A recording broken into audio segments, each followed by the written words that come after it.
বৈধ এজেন্সি এটা ইচ্ছা করলে নিয়ন্ত্রণ করতে পারে, কিন্তু করবে না, কারণ এদের টাকার এত দৌরত্ব, যে কোনো জায়গায় টাকা যায়। একমাত্র জামাত ইসলামের কেউ কোনো টাকা নেইছে বলে শুনি নেই আমি আমরা। এইটাই জন্য বললাম হাততালি দেওয়ার কিছু নেই, কেউ বাদ নাই।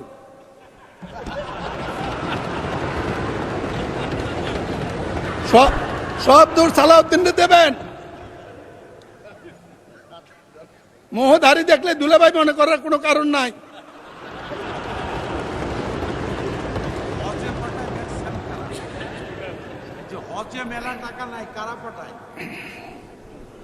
সব পারে, শুধু আমি বিশ্বাস করি স্পিকার ব্যাপারগুলা সমস্যাগুলা বক্তৃতার কিছু নেই, জানে সবাই। একটা মন্ত্রণালয় করছে, ডিজি অফিস করছে, বিরাট বিরাট বিল্ডিং করেছে, কিন্তু রিমিটেন্স যোদ্ধারা সাহায্য পায় কত পার্সেন্ট, এটা একটু হিসাব হওয়া উচিত। স্বরাষ্ট্রমন্ত্রী আমাদের, আপনি এইটাও তদন্তের আওতায় নিতে পারেন। বাদ তো কিছু দেন নাই, এটা একটু ধরেন।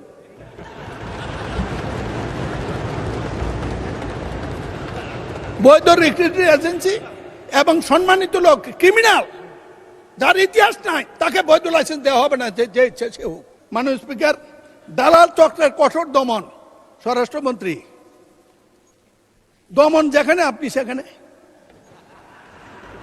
আপনি যদি দমন না করেন, জাতি প্রস্তুত হচ্ছে আপনাকে যে কোনো দিন দমন করার জন্য বেরিয়ে আসবে।